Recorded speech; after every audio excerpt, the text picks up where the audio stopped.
myself and David and Derek, just to give ourselves these mini sabbaticals. And something that has happened that and it's growing is that every 7 years or so, people, pastors and professors, also other professions, Intel does this as well as other corporations, are giving employees these 3 to 6 months paid sabbaticals. And last year, David said, you know what, instead of waiting 7 years, we have the staffing to be able to do it. Us pastors, we never really take vacations also. And so they're like, why don't we organize and figure out how we can just take a month off? And it's not just a vacation. I want you to notice that it is a time away you can be with God. And if you look in the scripture, there's models of this. Jesus spent 40 days in the desert. Jesus went alone to be with God to pray. Look at Moses went up to the mountain for 40 days. And so it's not just time away, but it's intentional time away to meet with God and just kind of disconnect a little bit. Say, all right, God, what are you doing in my heart? What do you want to do? So it's a practice that we kind of began last year, that we're in full swing this year. So I took January to be away, and I met with God on the mountain a lot.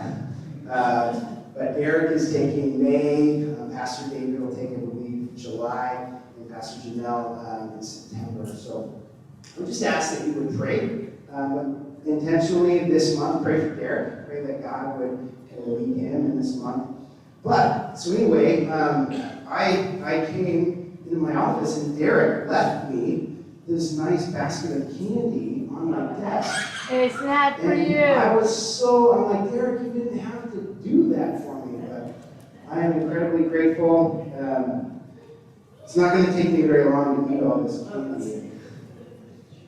We have our gold frame artist of the week is Eden Bach. And then last week was Ellie Schmidt. And so Ellie, you can come and just for me.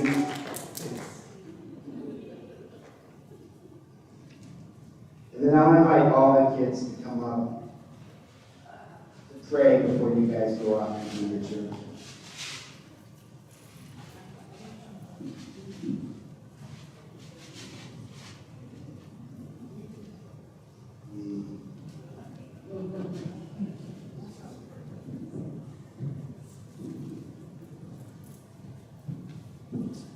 You guys make me happy.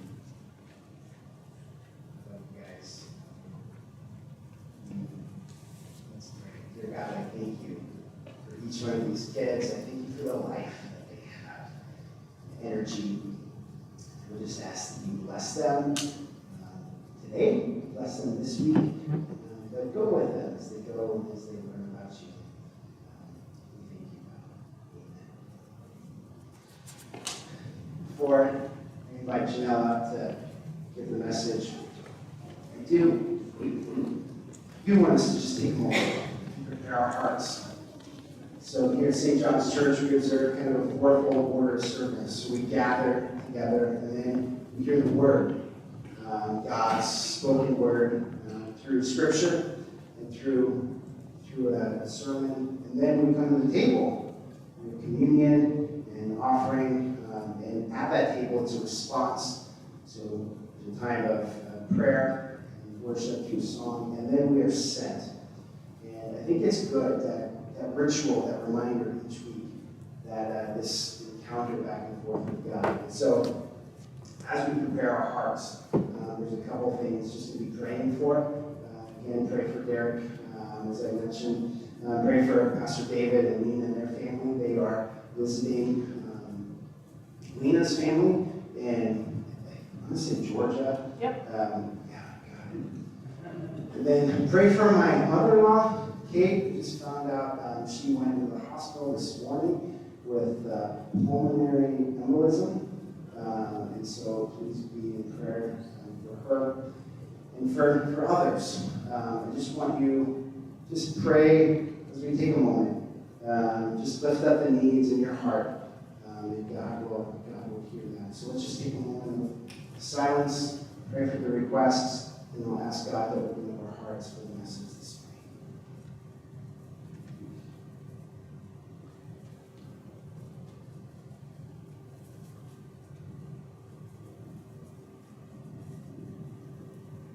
God, I thank you for your great love for us.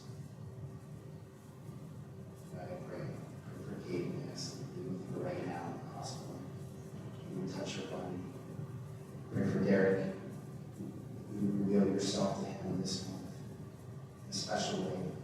Pray for David, family there.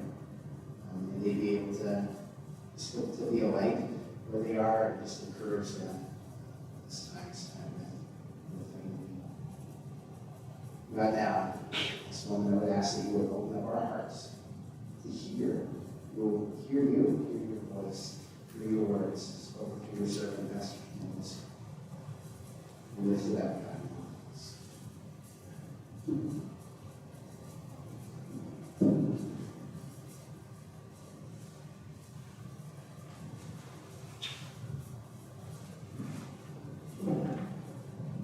First things first, I want to thank Derek, not him. I want to thank Anthony, who's listening. But if it weren't for his manual, I had initiation by fire this morning. Now, I ran, as many of you know, I ran the sound and lights here for a number of years. But that was a new system, and I've never done a live feed before. So, up until about 10 minutes ago, we had no audio on the live feed on YouTube. Pray for me this morning. But this is a challenge. Not exactly the way I had come in prepared to bring a message. But I'll tell you, God is great all the time. Because I wrote my sermon down. So if you guys need more of a read of it, you'll still get the flavor of it all. So bear with me just a moment while I catch my breath, because I've been scrambling since I got here, and I got here early, because I knew Anthony was sick last night. I knew that it was Josh and I. And when I looked at the sound system and everything, Josh says, I don't know what I'm doing. Great, thanks, dude. I appreciate you. I said, you know what, how about I run the video instead of playing bass this morning? Because while Derek's gone, I'm going to be playing bass. But I won't be here next week. Because I get to go to Chicago and see my family for the first time in 4 years. And I'm spending Mother's Day with my daughter, who moved to Chicago in November of last year. So I'm pretty excited. I leave on Friday night, and I'm excited to be on. I may or may not be back on Sunday, depending on how my plane goes, because I come in on Saturday. We didn't have a formal slide made up for this month. I am beginning a series on justice. Now, for those of you that know me, this is my soapbox. And it was really hard, as I've been thinking about this for the last couple of months, to figure out how on earth am I going to talk about justice in a short period of time. That's hard.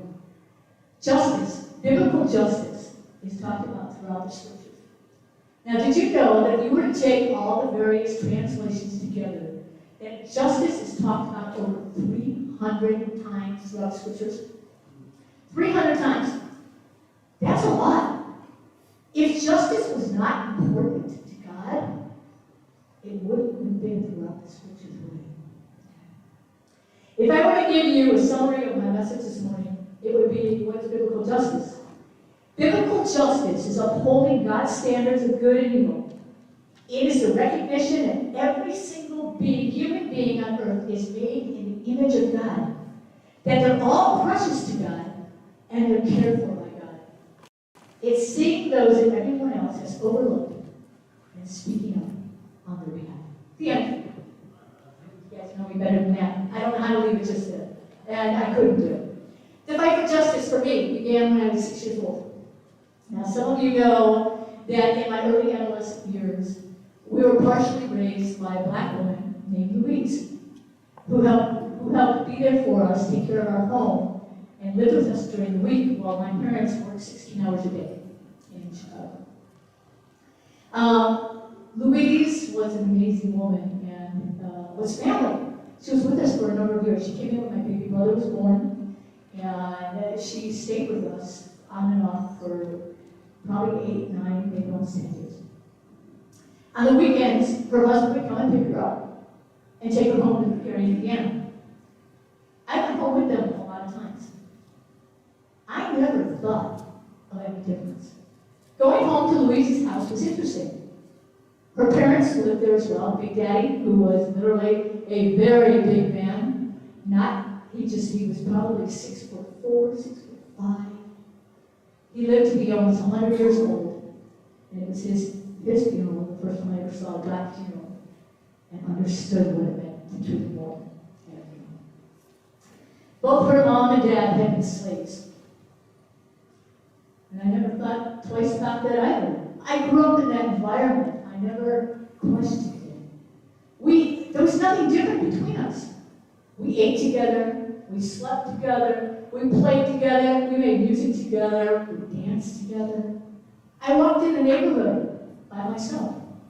I never thought about it. I never felt threatened or compromised. Because that's the way we grew up. What I didn't understand, which I understand today, is the extent to which they disciplined their children. And I never understood why they were so hard on their kids. I understand that now. It was 1964, before the fatal shooting of JFK. The civil rights movement was in full swing. Louise, my little brother, and myself were getting ready to take a bus. We had an errand to run. And while we were waiting for the bus, we saw Hells Angels for the first time going down the street. What a sight. There had to have been 50, maybe 100 motorcycles. We had never seen anything like that before. But as the fog wore out, we waited for our bus came up. Now at that time, some of you may remember that you could board a bus not only from the front, but also from the back.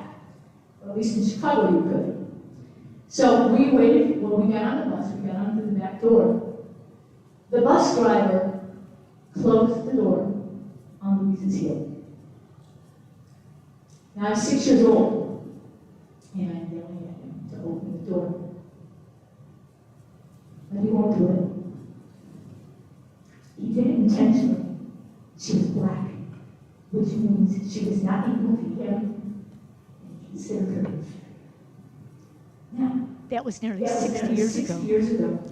And it still stings as though it were yesterday. And that's when my fight began. And I haven't stopped yet. So one of the graces and gifts that God has given me is that in the autumn of my life, I get to stand and be a loud voice for those that are marginalized, those that are overlooked, those that are treated as unequal because of their gender or their race or their ethnicity or their social class or anything else that separates them from what somebody else thinks is right and good. Early on, as I was preparing for the message, I reached out to a few folks. I wanted to know, what did justice mean to you? Right? I know what it means to me. So I reached into a couple of my brothers of the BIPOC community. I reached into the people that have disabilities. I reached out to people that also deal with mutual aid like I do. And my last one was a friend that's a lawyer. We'll talk about her in a little bit. Each one of them, the theme was the same. Each one of them said it a little differently, but each one said the same. Summed up is, justice is conscientious understanding of balance. It's a level playing field. So what is a level playing field? Equality, equal rights, equal punishment, equal livability, equal liberties, regardless of color of our skin, our religious affiliation, our sexual orientation, our ethnicity, our age, or our economic status. But equality is only one piece of justice, because you can't have justice, you can't have it without equity. Now, equity acknowledges that we all start from different places, and we're all in different places in our lives. Equity measures the disparate differences in the way that people are treated and helps to identify the needs of those who are marginalized, outcast, and forgotten. Help them to identify and meet the needs that they need so that they can not just only survive, but they can thrive, which gives them the dignity that they all deserve as being a valued member of the human race. Equity is what helps to elevate them to the level playing field. It's when we forget the marginalized and those treated unfairly, those who have been victims to violence, those who have been abused or misused by our justice systems. They're human beings, just like you and just like me. They have as much right to thrive in this life as we do, don't they? It's when we turn our hearts away from the justice that God calls us to act upon that we miss what justice is truly about. This is really apparent in our penal systems. Did you know that in the U.S., we only make up 5% of the whole world's population? But do you know we make up 25% of those people incarcerated? 25% of the world. We're 5% of the population. And you know what? The worst part is that the incarcerated is disproportionately affects the people of color, poor people, people with mental illnesses and disabilities. Why? Where is the equality in that? Why should one person be judged more harshly than another person because of the color of their skin or their religion or their sexual orientation? We're all created in the images of our Creator. And the scripture tells us that God is a just God, and he treats all of us as equals. Humankind, in their quest for more power, in their demand for their own personal morality, in their selfish ambition to always have or be more without any regard to another, has perverted God's justice system. In the hundreds of verses about justice, nowhere will you find that any one of us is better than another. God calls on many to become judges, to uphold truth and fairness and equality. But the judges that God calls are so different than the many judges we see today. A judge has to be the most humble of creatures. They sit in judgment not by their own merit, but rather because God gives them the right to judge his children. The version of morality and justice calls us to is found in the life of Jesus. It is a quest for equal treatment of everyone, stemming from the belief that all lives are of equal value. Jesus supped with the sinners. He reached out to the downcast and the weary-hearted, to those that were trodden and beaten, and he called them friend. He called them neighbor. He called them brother. Okay? He didn't say, you only deserve so much. He didn't die on the cross only to save those that he felt were righteous. He came to save the lost. And you know what? Each one of us are the people of the lost. Justice evokes a sense of fairness. And, I almost jumped ahead on that one. Sorry.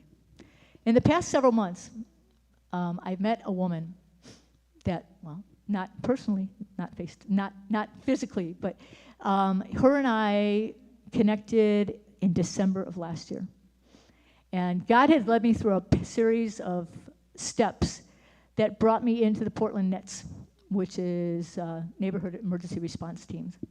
Now, some of you that know me, I was part of the Columbia County CERT program for a number of years prior to that. As we did that, I got involved with 211 at Christmas time and helping people get housed that needed to get transportation and get them into housing.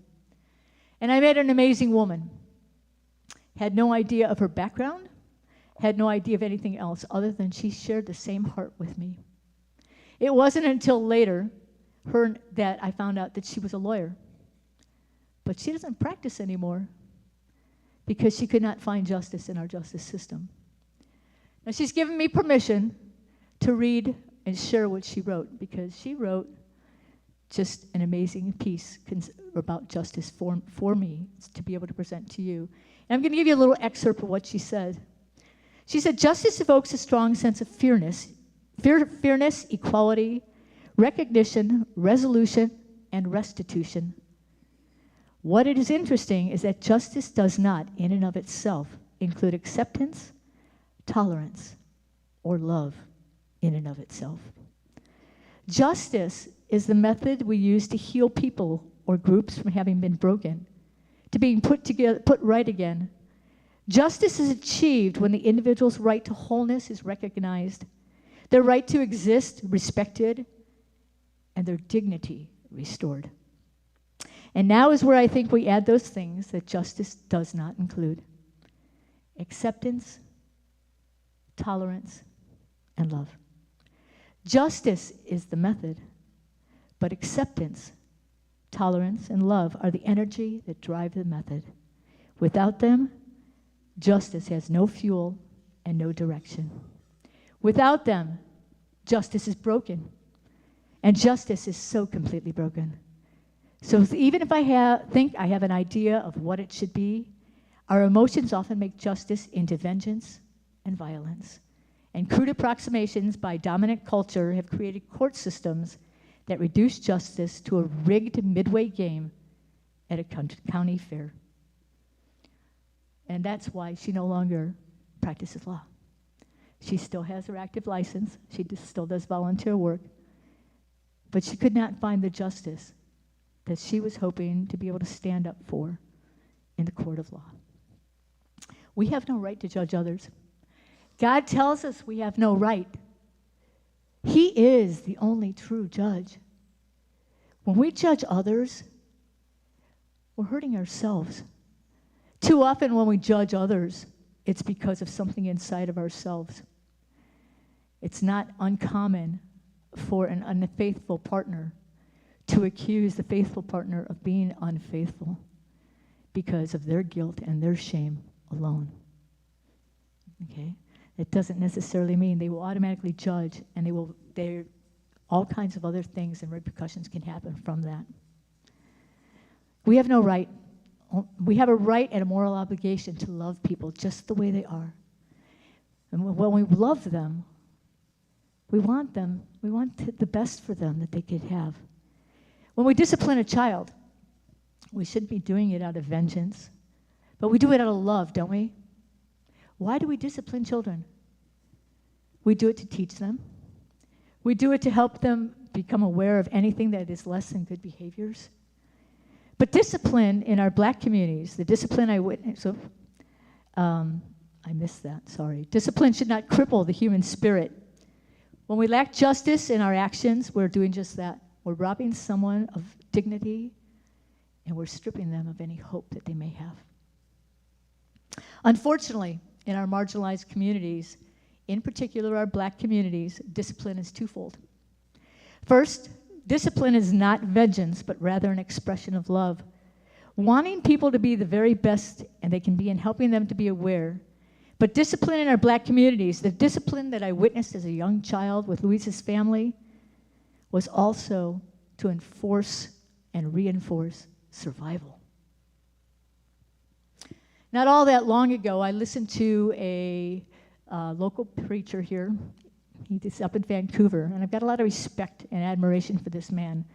I met him initially over at Bybee Lake Hope House, and then he also is the head of the IPAC, which is the Interfaith Peace Action Committee, which I have been part of for the last, year and a half or so. And I listened to them, and I listened to him talk about how he had to raise his sons. And I had never thought about that. He says when he raised his sons, he had to forewarn them that they will get stopped. There's no question. They'll get pulled over, and for no apparent reason other than that they look suspicious or they looked like someone they were searching for, simply because they were black. He went on to share that if they were driving and they were pulled over, not to reach for anything, but simply put their hands on their steering wheel and not move. Because any movement would give provocation for the authorities to take action. It is unfortunate. The black community is not the only community that is subject to that. That's what our prisons are filled with. People that really have been incarcerated because of the color of their skin or their ethnicity or their religion or their sexual orientation. Love in action is the theme of the Bible, isn't it? The Bible is all about love. God is love. Love comes from recognizing another's merits and positive qualities. God sees that in each one of us. And he asks each one of us to see that in each and every person that we come in contact with. He calls each one of us a neighbor.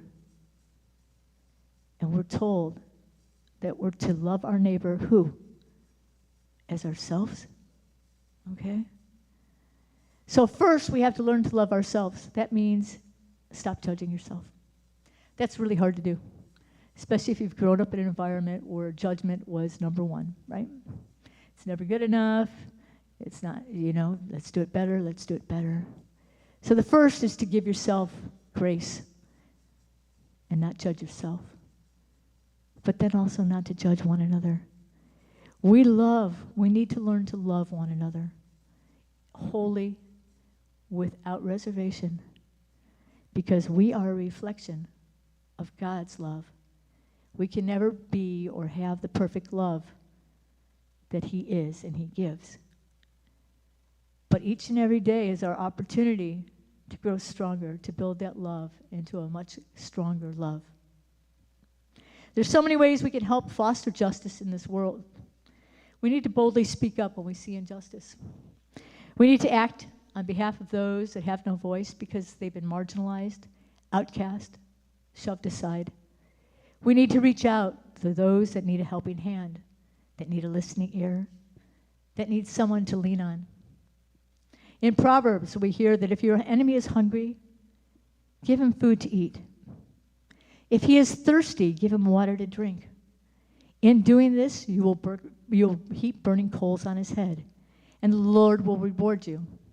Now, too often, especially in Western culture, when we think of heaping burning coals on his head as a way to elicit feelings of shame and remorse from that individual, right? We see it as a punishment, but we miss it. We totally miss what the metaphor is all about. Let's take a history lesson. When you go back into the times when that was written, the only source of heat, the only source for cooking was coal. Without it, you were cold and you were hungry. When you were heaping coals to somebody, when you needed additional fuel, there was a tray that they carried on their head that was filled with coal.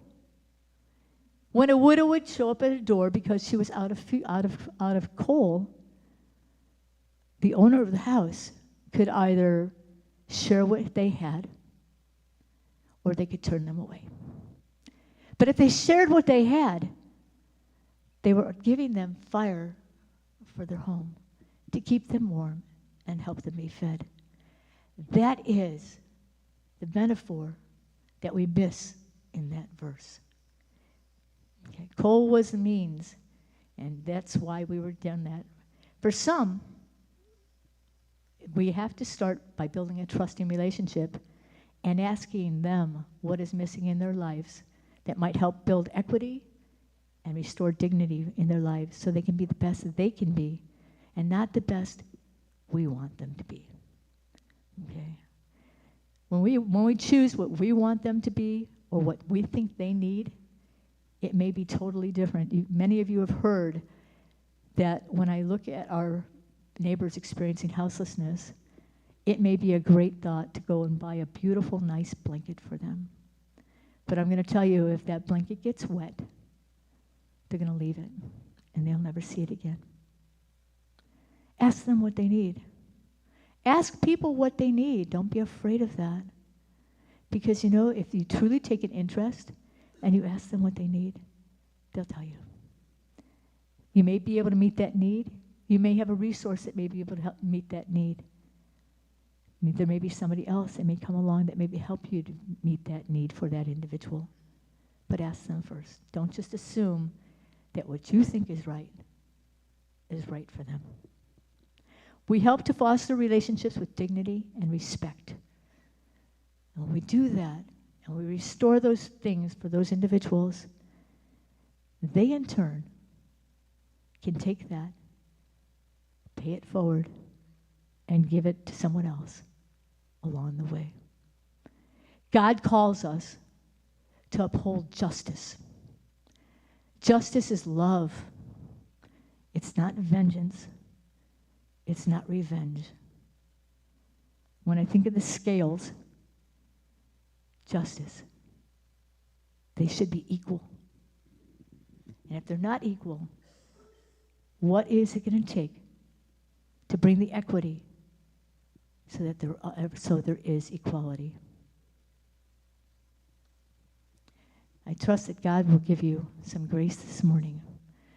If there's ever a time that you need to find out how you might be able to help another, reach out. There's a number of us in this church alone that do mutual aid. I'm one of them. With your blessings, the majority of what I do is outside. I work with the vulnerable on day in and day out. And it is a privilege and an honor to be able to help these people get a hand up. It's not just about a hand out. They don't want a hand out. They want a hand up. They want to know how they can make things better for themselves, for their families. Last week alone, I had an opportunity to help 2 single moms and a single dad get into temporary housing. Now, I'm not telling you that because I'm looking for accolades in any way. But you know, that they all were working parents that because of life circumstances, they ended up out on the street. They had little children. One of them worked full-time plus to try to support 3 kids, the youngest being 1-year-old. My heart was in 2. Because what I get to do is I get to be a pastor to these people. I don't just get them into a transitional housing. I get an opportunity to spend time with them on the phone, find out their stories, find out their names, and be able to help minister to them. And they know, they have my number, that if they need me, I'm here. That's a privilege. And it's a privilege I wouldn't have if you guys didn't support me in that. I get to uphold justice in a different way. And I invite each one of you to find a way that you can uphold God's biblical justice by sharing love with everybody that you meet. Right? Now, I'm going to go and switch back into the sound booth because I get to play the Marcel Marceau today, and Josh didn't want any part of it. So he's going to come back up, lead music. I'm going to go back to the sound booth.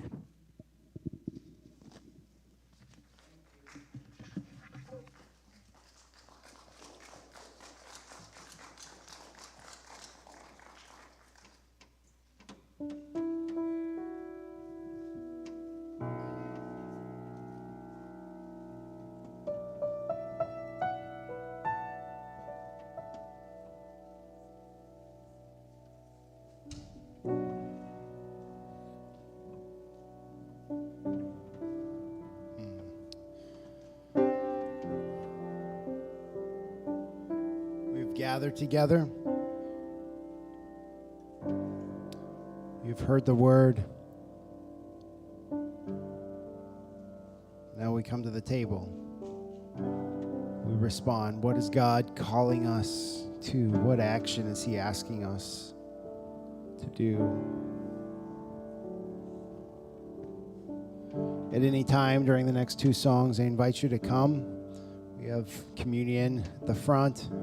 We have our offering boxes at the front and in the back. You're welcome to come forward to the altar to pray. You're welcome to remain where you are. I invite you to stand or to sit, to sing, to be quiet. However you respond this morning is between you and God. We come to the table at this time. Dear God, I thank you. I praise you so much. Just for thank you for your justice.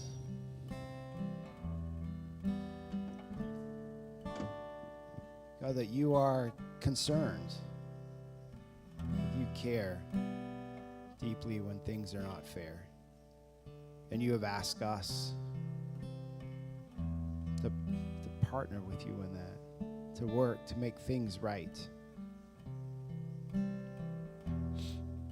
So God, in our world, may we be advocates to stand up for those who need to be stood up for, and to work to show your love and to bring about justice in our world. Be lifted up, be glorified, God. I invite you to come to the table at any time.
never-ending, reckless love of God.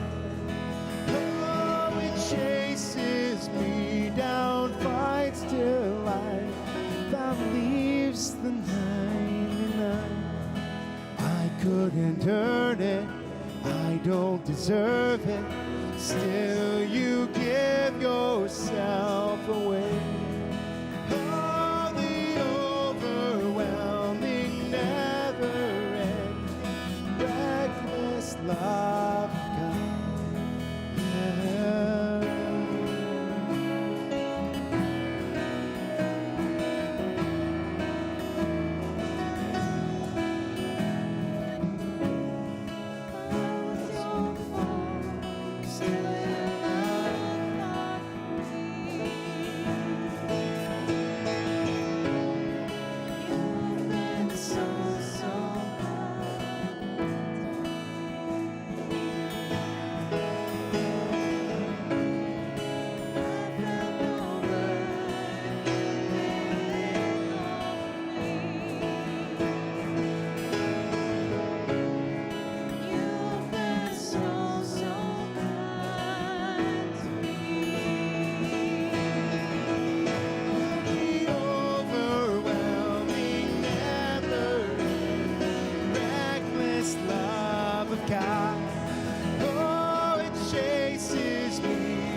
Deserve it, still you give yourself away.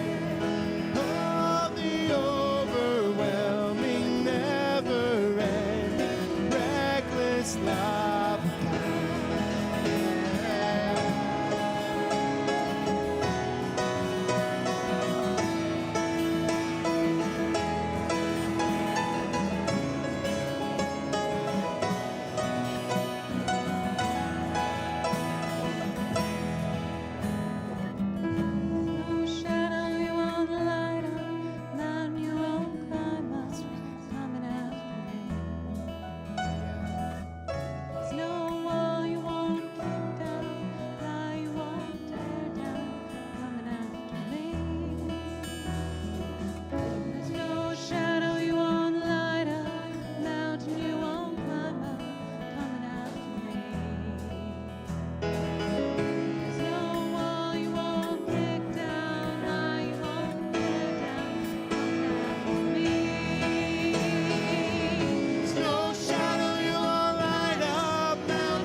still you give yourself away. Oh, the overwhelming, never-ending, reckless love of God.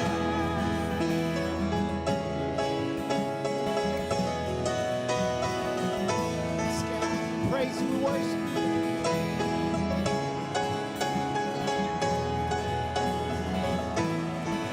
Sing no shadow.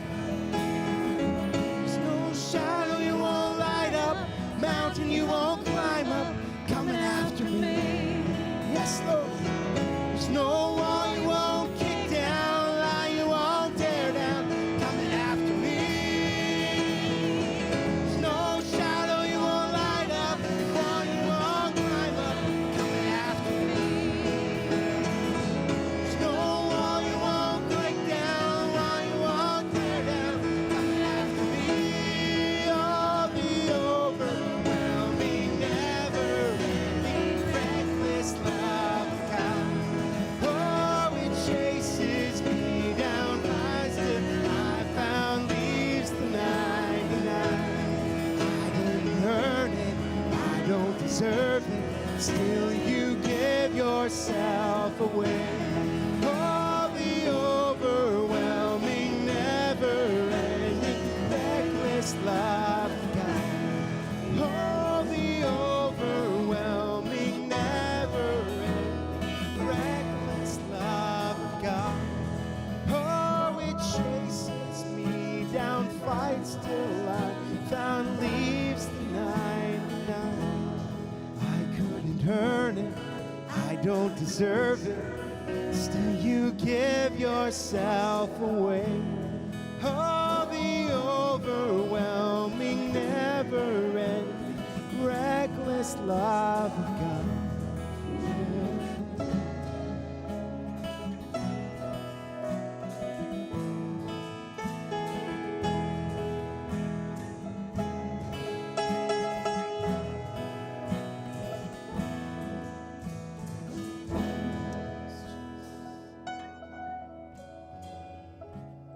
Yes, God, we thank you, we praise you, we worship you. Yes. We've gathered together. We have heard the word. We've come to the table. And now we are sent. Ask Pastor Phil to come up and to send us. And as we are sent, I'm going to ask all who are able to stand to our feet for the benediction and the closing this morning.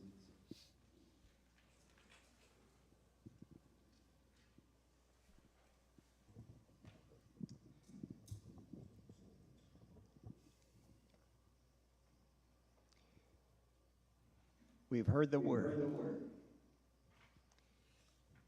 and we will momentarily be sent.